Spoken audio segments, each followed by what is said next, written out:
우리 교회가 매일 새벽에 말씀을 나누고 있는 생명의 삶 6월 가운데 김겸섭 목사님의 책이 한 권 소개가 되고 있어요. 그날 이후라고 하는 책인데, 이 책 안에 소제목으로 이제 하나님의 유업을 이어가려면이라고 하는 소제목으로 귀한 글이 하나 소개되고 있어요. 어느 조류학자의 강의에 이제 이런 이야기가 있다고 해요. 지구상에서 가장 높이 그리고 가장 멀리 날아갈 수 있는 새가 뭐냐? 알바트로스다, 이렇게 소개하고 있어요. 알바트로스, 빠른 속도와 높은 고도로 비행을 하는데 그 힘이 어디서 비롯되느냐, 이게 중요해요. 사실은 이 알바트로스의 뼈를 보면 알 수가 있답니다. 이 놀랍게도 이 알바트로스의 뼈는 그 속이 비어 있대요. 골공 구조예요. 이 골공 구조가 한편으로는 치명적인 위험 요소가 있기도 한답니다. 뼛속이 비어 있기 때문에 작은 충돌로 말미암아서 몸이 부서져서 죽을 수도 있기 때문에 그래요. 근데 이 골공 구조가 알바트로스를 높이 그리고 빨리 날게 하는 원동력인 것은 틀림이 없다라고 하는 사실이에요. 자, 이 예화를 들고는 김겸섭 목사님이 우리에게 귀한 메시지를 한 가지 전달합니다. 그게 뭐냐 하면, 지극히 높으신 하나님의 뜻을 추구하고 그분의 유업을 이어가기 위해서는 비워야 할 것을 비워야 한다는 거예요. 비워야 할 것은 비우고 또 감수해야 할 것은 감수할 줄 알아야 된다, 이런 메시지가 있단 말이에요. 세상 욕심, 세상 욕망은 비워야 되고, 때로는 예수 믿는 가운데 위험이나 모험도 감수할 줄 알아야 된다라고 하는 사실이에요. 근데 많은 사람들이 언제나 자기를 지켜줄 것이라고 굳게 믿는 연줄이나 재산입니다. 나를 지켜줄 것은 뭐냐 하면 재산이야. 나를 지켜줄 것은 뭔가 사람들 사이에 많이 있는 그 연줄이야. 이런 것으로 자신을 가득 채우기에 급급하다는 거예요. 중요한 게 있어요. 하나님의 본체이신 예수님은 자기를 비우고 종이 되셔가지고 죽기까지 하나님께 복종하심으로써 지극히 높은 영광에 오르셨단 말이에요. 비웠는데 하나님의 지극한 영광이 드러났다라는 사실입니다. 빌립보서 2장 5절에서 8절 말씀 잘 아시죠? 우리 같이 한번 읽어볼까요? 빌립보서 2장 5절에서 8절 같이 읽습니다. 시작. 너희 안에 이 마음을 품으라.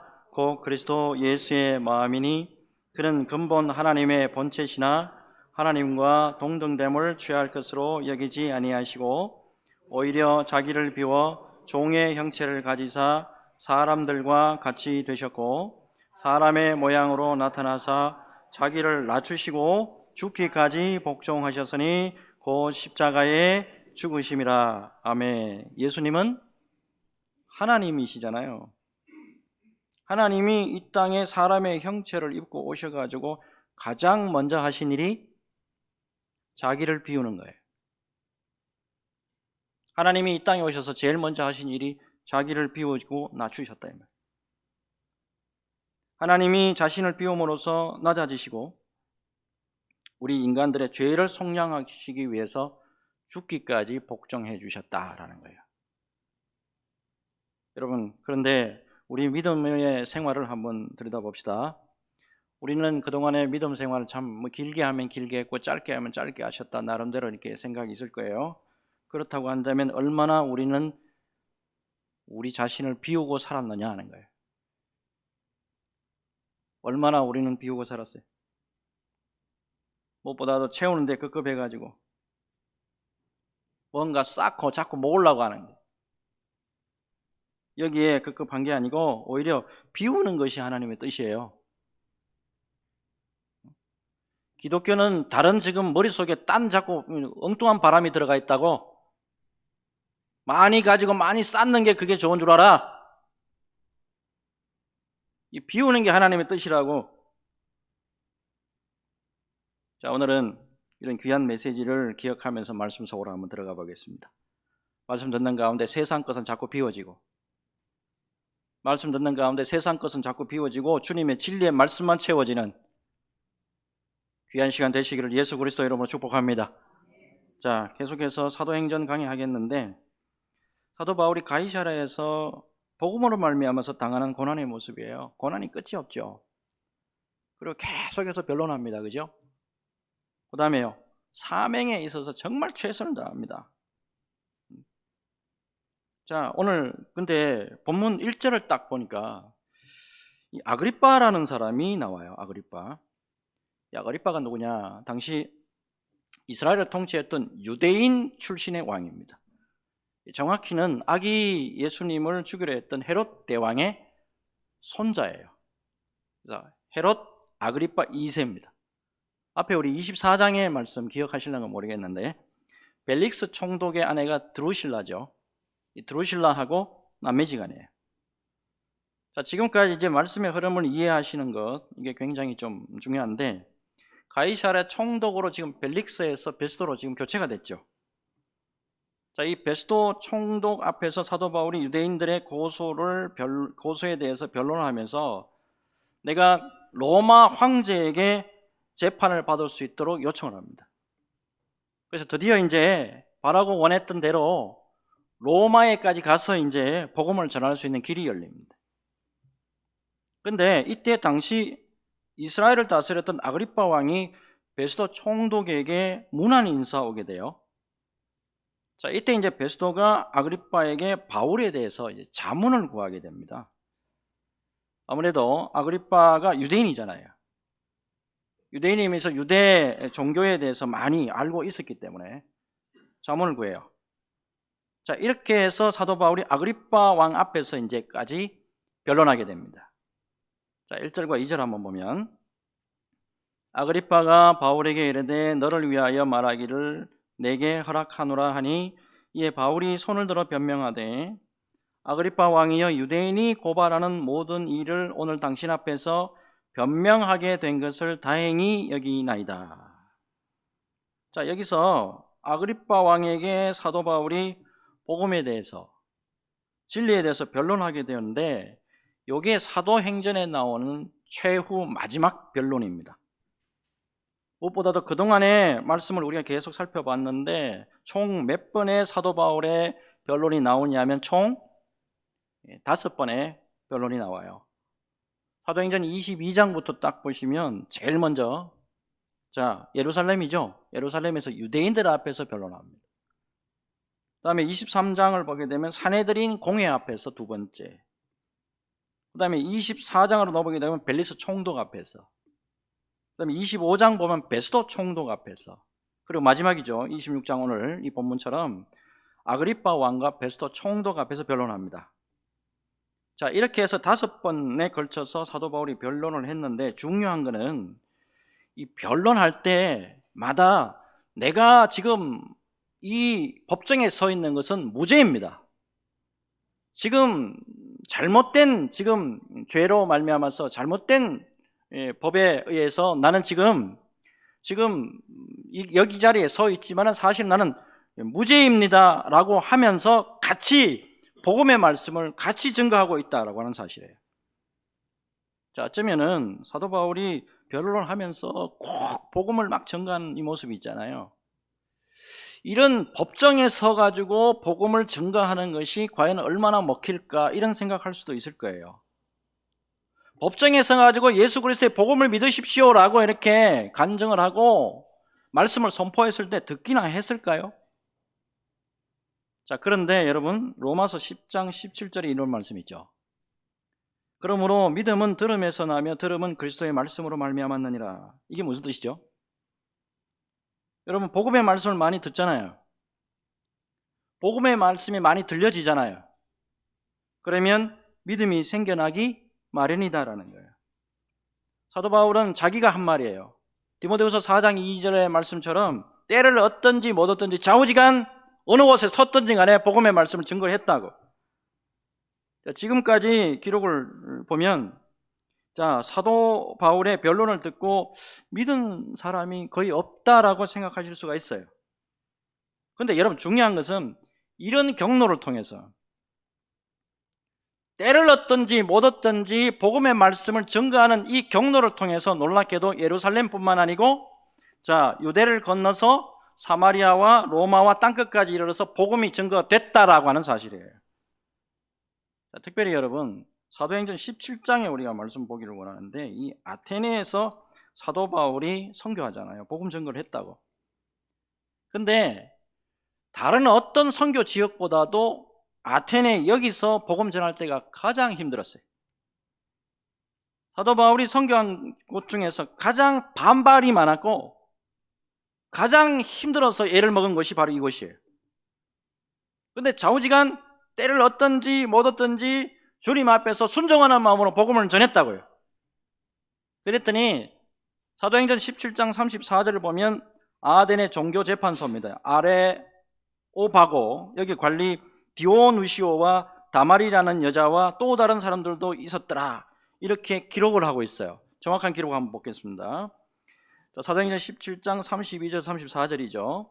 그들이 죽은 자의 부활을 듣고 어떤 사람은 조롱도 하고 어떤 사람은 이 일에 대하여 내 말을 다시 듣겠다 하니, 이에 바울이 그들 가운데서 떠나매 몇 사람이 그를 가까이 하여 믿으니 그 중에는 아레오바고 관리 디오누시오와 다말이라 하는 여자와 또 다른 사람들도 있었더라 했어요. 이 중에 디오누시오, 역사가 유세비우스의 기록에 의하면 최초의 아테네에서 세워진 교회의 감독이에요. 감독이 됐고 고린도 교회의 감독으로 후에 있다가 주후 95년경에 도미티안 황제 때 순교했다는 기록이 있어요. 여러분, 하나님의 말씀의 위력을 여러분 믿으셔야 됩니다. 하나님의 말씀의 위력. 히브리서 4장 12절 말씀이죠. 같이 읽겠습니다. 같이 읽습니다. 시작. 하나님의 말씀은 살아있고 활력이 있어 좌우에 날선 어떤 검보다도 예리하여 혼과 영과 및 관절과 골수를 찔러 쪼개기까지 하며 또 마음의 생각과 뜻을 판단하나니. 아멘. 그러므로 여러분, 말씀이 전해질 때 언제나 역사하는 능력이 있다. 이거를 여러분 꼭 기억을 하셔야 됩니다. 앞에서도 말씀드렸다시피 사도 바울이요, 직접 자기가 말한 대로 자기가 순종했다고. 자, 디모데후서 4장 2절이죠. 너는 말씀을 전파하라. 때를 얻든지 못 얻든지 항상 힘쓰라. 범사의 오래 참음과 가르침으로 경책하며 경계하며 권하라 했어요. 여러분 꼭 이 말씀 기억하시고 믿음 생활 가운데 여러분 많이 아는 게 중요한 게 아니에요. 내가 무슨 말씀을 알고 있고 내가 말씀을 다 외우고 그게 중요한 게 아니라고요. 생활 가운데 적용해서 말씀을 전하는 저와 여러분들이 되었으면 하는 마음 참 간절합니다. 여러분, 우리 장로교하고는 좀 신학적으로 좀 다르죠. 이 조영기 목사님하고 최자실 목사님의 간증이 생각이 나더라고요. 자, 여의도 순복음교회 1958년도 3월 15일입니다. 신학교를 갓 졸업한 조영기 전도사, 그 다음에 최자실 전도사가 그해 5월 18일입니다. 5.18 5월 18일 날 서대문구 대조동에 위치했던 최자실 전도사님의 집에서 가정예배로 시작을 한 게 처음이에요. 창립예배를 가정에서 드렸는데 그날에 최자실 전도사님이 일일 일찍 아침부터 부산을 떨어가지고 사과 상자에다가 보자기 씌워가지고 강대상 만들고 온 동네 그냥 돌아다니면서 창립예배 드리니까 와줘달라고 전도를 하고 난리를 쳤어요. 근데 전작 예배는 몇 사람이 모였냐? 조영기 전도사님, 최다칠 전도사님, 최다칠 전도사님 자녀 셋, 그리고 밭일 하다가 비를 피할 데가 없어가지고 비 피하려고 오신 할머니 한 분, 그게 다 했어요. 교회가 신학이 되고 1개월 정도가 지난 어느 날입니다. 조영기 전도사님하고 최다칠 전도사님이 7년 동안에 중풍병을 앓고 있는 어느 여인의 소식을 듣게 됩니다. 이름도 안 나와요. 여러분 가서 여의도 순복음교회 거기 한번 그 인터넷에 한번 들어가 보라고. 홈페이지 들어가 보면 무성이 엄마 이래 돼 있다고. 무성이 엄마. 이 여인이요 7년 전에 아이를 출산하고 난 다음에 중풍병을 얻게 됐는데 한 번도 자기 발로 일어선 때가 없었다는 거예요. 두 전도사님이 이 집에 이제 처음 한번 신방을 갔는데 악취가 얼마나 나는지 숨을 못 쉬겠더래요. 그리고 애 엄마가 더러우면 자식이라도 좀 깨끗했으면 좋겠는데 자식도 더럽더래. 그래서 최다실 전도사님이 아이들과 병자를 물로 씻기고 조영기 전도사님과 함께 무성이 엄마의 머리에 손을 얹고 방언으로 막 기도하기 시작합니다. 예수님의 이름으로 명하노니 중풍병은 떠나갈지어다. 그분 기도하는 스타일 아시죠? 혀가 약간 짧잖아요. 올라갈지어다. 몇 시간 동안 기도를 했는데, 몇 시간 동안에 땀을 뻘뻘 흘리면서 기도를 했는데 기적이 일어났어요. 무성이 엄마가 벽을 잡고 일어서기 시작합니다. 조심스럽게 한 발짝 한 발짝 걷기 시작합니다. 무성이 엄마가 중풍병에서 그날 완전히 고침을 받고 건강한 몸 가운데서 이제 눈을 뜨고 교회에 관심을 갖기 시작을 하더래요. 여러분, 사실 중풍병과 같은 병이 낫는 기적, 내한테 문제가 꼬였던 그런 문제가 해결되는 기적, 이게 다가 아니에요. 여러분, 문제는 그 다음에 복음의 말씀을 전하고 믿는 거, 이게 더 중요합니다. 구원의 역사가 바로 이것 때문에 일어나기 때문에 그래요. 자, 이때 바로 조영기 전도사님이 복음을 전하게 되죠. 처음에 당연히 그 복음의 말씀을 무슨 뜻인지 못 깨닫더래요. 성령의 인도하심으로 복음에 대한 귀한 깨달음을 무석이 엄마가 드디어 얻게 됩니다. 그렇게 해서 교회가 시작이 됐어요. 그래서 갑자기 그 최다실 전도사님의 집에 50명이 모이게 됩니다. 여러분, 우리는 자꾸 조영기 목사님하고 최다실 목사님 하면 자꾸 성령운동, 방언하고 그 다음에 치유하고 삼박자 축복, 삼박자 축복이죠. 내 영혼이 잘된 같이 범사가 되고 강건하기를 강구하나이다. 그것만 생각해. 근데 조영기 목사님이 우리 교단에 오셔서 설교했다는 거 모르죠? 오카나 목사님이 살아계실 때 사랑의 교회에 오셔가지고 집회한 거 여러분 유튜브 한번 찾아보세요. 복음을 얼마나 정확하게 증가하고 계신지 한번 보라고. 제가 무슨 말씀을 드리고자 하느냐면, 사람을 구원에 이르게 하는 거 있잖아요. 사람을 구원에 이르게 하고 영생을 얻게 하는 데는 이적과 기적이 아니다 이거예요. 병이 낫고 안 낫고가 아니라 복음의 말씀을 듣고 예수 그리스도를 믿을 때 그 사람에게 성령이 임하고 놀라운 구원의 역사가 일어난다 라고 하는 사실입니다. 여러분, 우리가 사는 날 동안에 이 귀한 복음을 간직만 하는 게 아니고 전하는 일에 귀하게 쓰임받는 저와 여러분들이 되어야 될 줄로 믿습니다. 예수님이 분명히 말씀하셨다고 마가복음 16장 15절에서 18절이죠. 같이 읽습니다. 시작. 또 이르시되 너희는 온 천하에 다니며 만민에게 복음을 전파하라.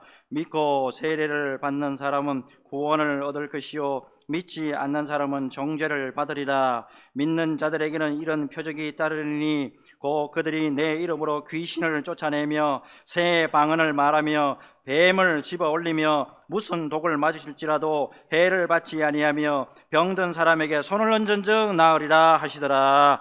아멘. 여러분, 말씀대로 실천해서 예수 그리스도의 영광의 도구로만 쓰임 받는 우리 수원 소망교회 성도들 다 되시기를 예수 그리스도 이름으로 축복합니다. 자, 이제 다음 말씀 넘어가겠는데, 계속해서 보면 사도 바울이 변론하는 모습이 나오잖아요. 근데 굉장히 중요한 것을 발견하셔야 됩니다. 굉장히 좀 어려운 부분이 있는데 한번 잘 따라와 보시기 바랍니다. 9절에서 10절입니다. 나도 나사렛 예수의 이름을 대적하여 많은 일을 행하여야 될 줄 스스로 생각하고 예루살렘에서 이런 일을 행하여 대제사장들에게서 권한을 받아가지고 많은 성도를 옥에 가두며 또 죽일 때에 내가 찬성 투표를 하였고, 이어서 11절입니다. 또 모든 회당에서 여러 번 형벌하여 강제로 모독하는 말을 하게 하고 그들에 대하여 심히 격분하여 외국 성에까지 가서 박해하였고 했어요. 한마디로 말하면 나는 종교적인 열심이 특심했다는 거예요. 나도 이렇게 하는 것이 하나님을 위한 일인 줄 알았습니다. 교회에서 죽도록 충성했습니다. 나도 하나님을 위해서 정말 죽도록 충성했습니다. 예수 그리스도 믿는 사람들을 핍박하는 게 그게 하나님을 위한 건 줄 알았다고. 빗나간 열심을 지금 말씀하고 있는 거예요. 열심을 내기는 냈는데 빗나간 열심을 하고 있잖아요. 이런 일을 했다고 하지만은 정작 생명 살리는 열매가 있었냐는 거예요. 내가 진짜 열심히 했어요. 땀을 흘리고 몸이 망가지도록 그럼 교회를 위해서 헌신했다고요. 그런데 과연 그런 것이 생명 살리는 일과 직관이 되냐 말이에요. 특별히 6절과 8절 잘 보십시오. 6절과 8절 좀 어렵습니다. 제가 천천히 읽을게요. 이제도 여기 서서 신문 받는 것은 하나님이 우리 조상에게 약속하신 것을 바라는 까닭이니 이 약속은 우리 12지파가 밤낮으로 간절히 하나님을 받들어 섬김으로 얻기를 바라는 바인데, 아그리파 왕이여, 이 소망으로 말미암아 내가 유대인들에게 고소를 당하는 것이니이다. 당신들은 하나님이 죽은 사람을 살리심을 어찌하여 못 믿을 것으로 여기나이까. 자, 6절 보면 우리 조상에게 약속하신 거예요. 무슨 약속입니까? 아브라함과 다윗에게 하신 약속이에요. 여기 지금 집중하고 있다고요. 그런 말이죠. 자, 7절에는 이 소망으로 말미암아, 무슨 소망이죠? 아브라함과 다윗의 자손 예수 그리스도의 세계라, 메시아에 대한 소망을 의미합니다. 그리고 8절에 하나님이 죽은 사람을 살렸다, 예수 그리스도의 부활에 집중하고 있다는 거예요. 바로 이 말씀을 통해서 우리가 구원받았고, 이 말씀을 통해서 우리가 지금 이렇게 예수 그리스도의 사람으로 살아가고 있는 것입니다 라고 지금 간증하는 거잖아요. 무엇보다도 사도 바울이 지금 말씀하고자 하는 게 뭐예요?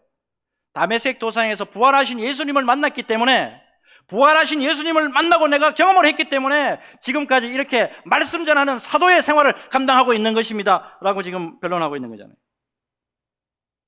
여러분, 뭐에 집중해야 되는가 나와요. 최근에 교계에 아주 많이 알려진 신학자가 헛소리 한번 했어요. 무슨 헛소리 했냐면, 오직 예수 그리스도를 믿음으로 말미암아 구원받는다, 이거 잘못된 원어 해석에서 나왔다라고 해가지고 SNS에 지금 올려가지고 난리 났어요. 잘못하면 성도들에게 아주 혼선을 줄 수 있는 부분이 많아요. 아주 유명한 분이에요, 이분은. 근데 여러분, 말세와 종말이 되어가잖아요. 이런 현상 많이 생깁니다. 여러분, 제가 부탁드리는데 사람 말 듣지 마세요. 사람 말 듣지 말라고. 그러면 목사님, 사람 말 안 듣고 누구 말 듣습니까? 성경 말씀에 집중하라고. 무슨 성경이냐? 에베소서 2장 8절 9절이에요. 잘 보세요. 너희는 그 은혜에 의하여 믿음으로 말미암아 구원을 받았으니, 뭐로? 믿음으로 말미암아 구원을 받았으니 이것이 너희에게서 난 것이 아니에요. 사람에서 난 거 아니라고. 하나님의 선물이요, 행위에서 난 것이 아니니 이는 누구든지 자랑하지 못하게 함이라 그랬어요. 여러분, 예수 믿어야 구원받아요. 예수 믿는 것 외에 구원 없다고. 잘못된 열심과 빗나간 열심이 아니고 진정으로 예수 그리스도의 말씀과 그에 대한 소망, 그리고 십자가의 죽음과 부활, 이게 우리를 구원한다고요. 이 부분으로 굳건하게 설 때 영생으로 우리가 인도함을 받고 천국에 이르러서 영원토록 주님과 함께 기가하는 놀라운 은혜의 역사가 우리에게 펼쳐질 줄로 믿습니다. 이 믿음으로 승리하는 저와 여러분 되시기를 예수 그리스도 이름으로 축복합니다. 자, 이제 마지막, 사도 바울이 지금 가이사랴에서 고난받는 모습이에요. 고난이 끝이 없어. 예수 믿고 난 다음에 어때요? 고난이 없어졌나요? 예? 우리 오늘 일부 예배 때 내가 유문자 권사님하고 김창종 집사님들 내가 물어봤어요. 고난이 많아요? 기쁜 일이 많아? 고난이 많죠. 자, 여러분, 고난 어떻게 생각하십니까? 고난이 좋아요? 싫어요? 목사님, 고난이라고 하면 막 징글징글 맞습니다. 여러분, 고난은 우리를 움츠리게 합니다. 고난은 또 어때요? 우리를 쇠잔하게 만들어요. 힘 쫙 빼버린다고. 고난은 우리에게 실망도 주고 좌절도 줍니다. 그런데 자, 이 고난이라고 하는 괴물이죠. 고난이라고 하는 이 괴물이 우리 예수 믿는 사람들을 뭉개버리고 망하게만 하는 그런 걸림돌이냐는 거예요.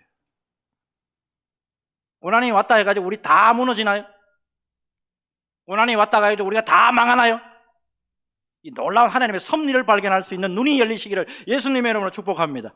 제가 많이 알려진 이야기 하나 해드릴게요. 자, 일본의 소프트뱅크사의 손정희 회장, 여러분 잘 아시죠? 이분이 한국 사람이죠. 1957년생입니다. 일본 사가현에서 한국인 3세로 태어났습니다. 제1교포 신분으로 태어나면 일본에서 뭐 차별되고 뭐 말도 못합니다.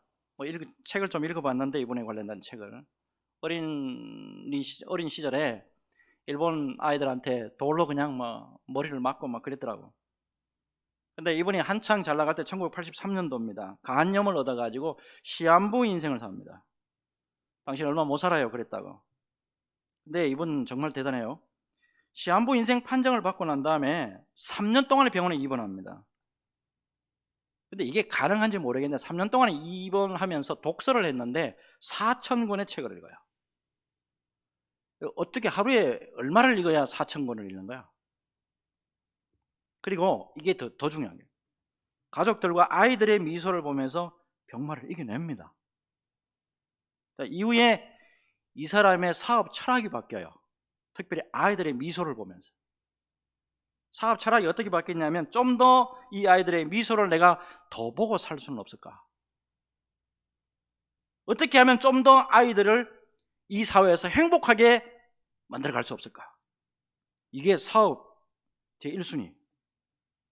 여러분, 병마라고 하는 인생의 고난 가운데 손정희 회장이요, 엄청난 독서를 하게 됐고, 병마로 인해서 가족과 아이들, 그 다음 세대에 대해서 새롭고 원대한 꿈을 가지게 됩니다. 병 다 나았어요. 그러고 난 다음에 소프트뱅크사가 엄청난 회사로 거듭나게 됩니다. 세계 초인류 기업으로 거듭나잖아요. 손정희 회장에게 병마를 통한 고난이 없었다고 한다면 오늘날의 소프트뱅크사, 오늘의 손정희 회장 있을 수 있을까요? 여러분, 우리가 걷는 믿음의 길에서 이 고난 때문에 우리가 전혀 새로운 피조물로 다시 거듭날 수 있다는 것, 여러분 믿음으로 좀 받으시면 좋겠습니다. 찬송가 373장이죠.